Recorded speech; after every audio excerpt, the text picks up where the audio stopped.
Break के बाद एक बार फिर से आपका स्वागत है। बढ़ते आगे, जहां आज टीआरई 4 की रिक्तियों में कटौती के विरोध में अभ्यर्थी वहां महाआंदोलन कर रहे हैं। दरअसल अभ्यर्थी 1,20,000 से अधिक सीटों पर वैकेंसी जारी करने और 15 सितंबर से पहले टीआरई 4 का विज्ञापन निकालने की मांग कर रहे हैं। उनका मानना है कि सीटों में कटौती बिहार के लाखों युवाओं के साथ अन्याय है, खासकर जब कई स्कूलों में शिक्षकों की कमी है।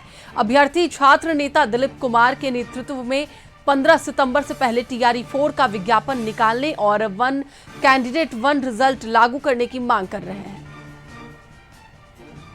अब इसी पर अधिक बातचीत के लिए हमारे साथ हमारे सहयोगी प्रीतम जुड़े हुए हैं, उनसे बात करेंगे। प्रीतम, आज टीआरई 4 की जो रिक्तियां हैं उसको लेकर आज एक महाआंदोलन होने जा रहा है। जो अभ्यर्थी हैं वो इसके विरोध में आंदोलन कर रहे हैं। साफ तौर पर उनकी मांग है, जो जिन सीटों के बारे में कहा गया है कि केवल इतने सीटों पर ही जो रिक्तियां हैं वो भरी जाएगी, हालांकि उनकी मांग 1,20,000 सीटों पर रिक्तियों की है। जी बिल्कुल, सानिया आपने सही कहा। आपको याद होगा कि टीआरई 3 के आयोजन के बाद मतलब कि पिछले महीने ही जदयू ने ये भी कहा था कि टीआरई 4 में बहाली होगी और लगभग 1,10,000 पदों पर बहाली होगी। उसमें ये कहा गया था कि फिर जो जानकारी हम लोग के सामने आई थी कि 50 से 55,000 टीआरई 4 में और बाकी जो सीटें हैं उसकी बहाली टीआरई 5 के तहत आएगी। लेकिन जब पिछले रविवार को शिक्षा मंत्री ने प्रेस कॉन्फ्रेंस की और शिक्षा विभाग की प्रेस कॉन्फ्रेंस हुई तो उसमें ये बात निकल कर सामने आई है कि टीआरई 4 में 27,910 पदों पे बहाली होनी है। अब इसी के विरोध में अभ्यर्थी है, उनका कहना है कि बिहार के अलग अलग स्कूलों में लाखों की संख्या में पद खाली है।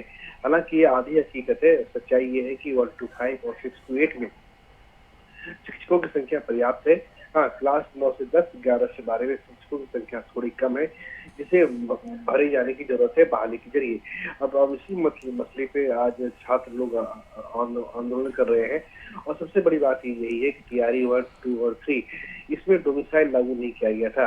टीआरई 4 में डोमिसाइल लागू किया गया है, लिहाजा बिहार के अभ्यर्थियों को मुझे चूंकि डोमिसाइल लागू किया गया है इसलिए बिहार के लोगों को नौकरी का, सरकारी सेवा का पर्याप्त अवसर मिलेगा। लेकिन चूंकि अब बहाली ही कम है, 27,910 पदों पर ही बहाली होनी है। उसमें भी क्या है, उसमें भी शिक्षा विभाग ने कहा है कि शिक्षा विभाग ने एग्जामिनेशन की तारीख का ऐलान कर दिया है, एग्जाम के रिजल्ट की घोषणा कर दी है, लेकिन फॉर्म कब से भरे जाएंगे इसकी कोई तिथि निश्चित नहीं है। तो यकीनन शिक्षा विभाग के इस कदम से छात्रों में एक तरह से रोष है, गुस्सा है, आक्रोश है और इसी को लेकर आज उनका ये आंदोलन होने वाला है। चलिए, बिल्कुल बने रहे हमारे साथ प्रीतम। तो एक बार फिर से आपको बता दें कि टीआरई 4 को लेकर जो अभ्यर्थी हैं वो